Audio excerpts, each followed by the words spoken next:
Well, it's been a day of housekeeping. Um, I've just been cleaning up around the shop, really. I've got projects to work on, and no, we're working on the shop. Reorganized a bunch of stuff, cleaned some stuff up, and well, I figured, you know what? Let me bring you guys along for the ride here and kind of show you what I've been into. In fact, you can see that right there, right? I hung that guy up, among other things. So let me kind of show you around. It's still a mess, but we're getting there. She was a train wreck. So, yeah, I hung that guy up. I needed more shelf space for saws, so I started trying to find homes for other saws. And I figured, let's hang the old 1050 up there. You'll see all the bars are missing. I had a bunch of bars hanging up there. They're all gone. I'll show you what's going on there. Now, my workbench is cluttered up again, but that's just because those are the tools I've been working with today and stuff. So I got to clean up after myself there. Here, this is where I had my grinding station for my port work. I moved it all. It's not even there anymore. I'm working on getting rid of this lathe.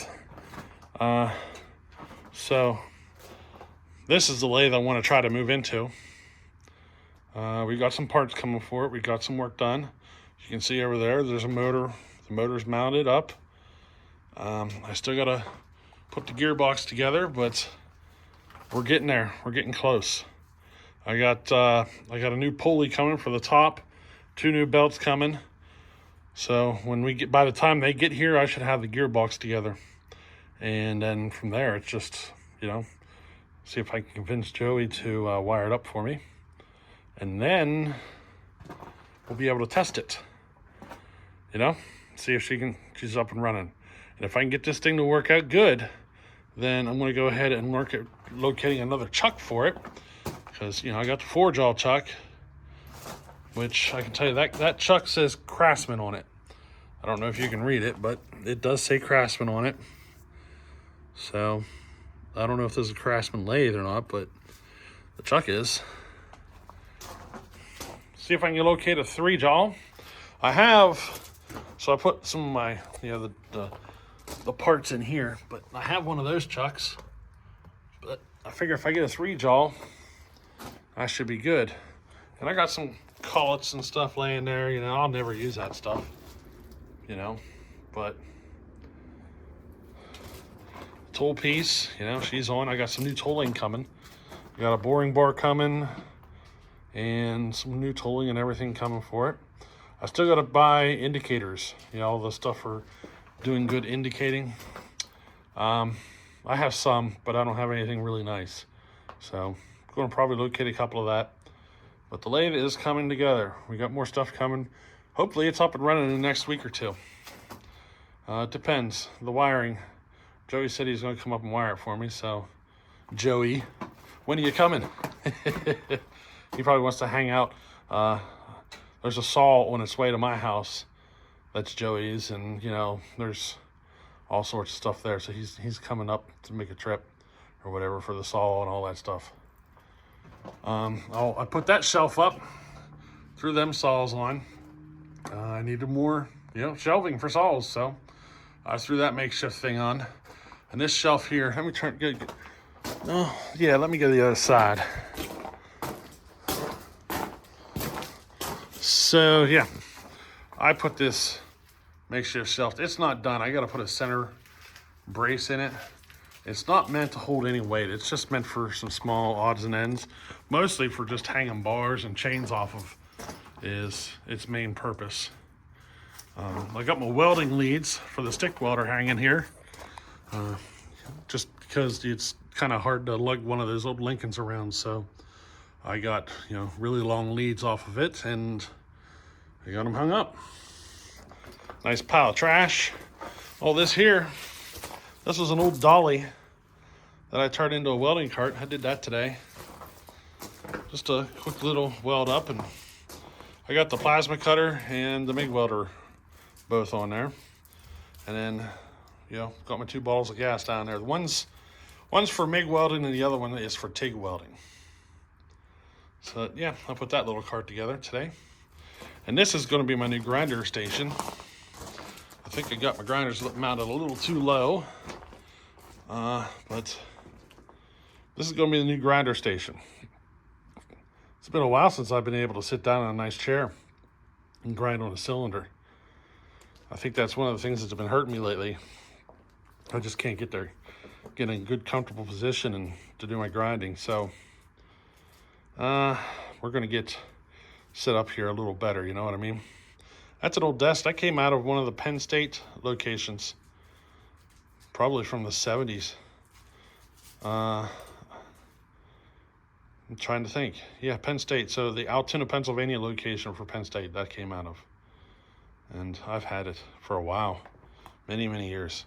If you guys remember the old videos from me working in the basement, same desk sitting right there.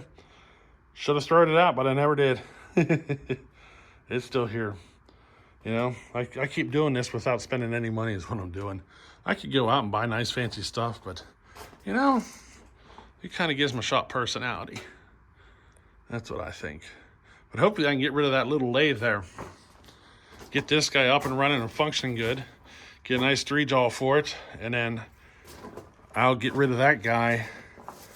And then what I'll do then is probably move the drill press down and then set both my square grinder and my other grinder here for chains, like set up a chain station. That's the plan. But yeah, I've got a cluttered mess and she's a little less cluttered. Yeah, that's what I've been into today. Not much else. Just kind of been doing this. I got the new top end for the 395, so it's ready. I was hoping to have this new lathe up and running to do the 395 build, but I doubt it. I'm probably going to tear into 395 before that lathe is done. So, you know, we'll see how things progress. Not much else though. I haven't been doing any other saw work or nothing. Just been working on the shop, you know, getting things a little better organized for me. This space that I'm using here, so this building is 3 bays wide. It's what is it, 30 wide, 24 deep, and I'm just using 1 bay as like my workshop. Well, if you come over here, so yeah, as you see, I got 1 bay for my workshop. 1 bay stays pretty much open. When the snow starts flying, I'll park the tractor in here. And then there's the saw, you know, the big saw shelf, the fridge, a motorcycle my brother's gonna work on. I got the 4-wheeler there, and that's my fuel station over there, and that is all junk. One of these days we'll tear into that and sort through it, but that's a lot of junk. You know what I mean? So, yeah. Oh, and the alcohol sitting over there in the corner. I keep all the flammable stuff on the opposite side of the building is all the sparky stuff. That's what I'm doing. See the wood burner? They're like opposite corners. So that's what I'm doing. Anyway, yeah. So that's what we're doing. Just some shop time. And I think right now I'm going to end up going in the house. I've actually been doing a little schooling.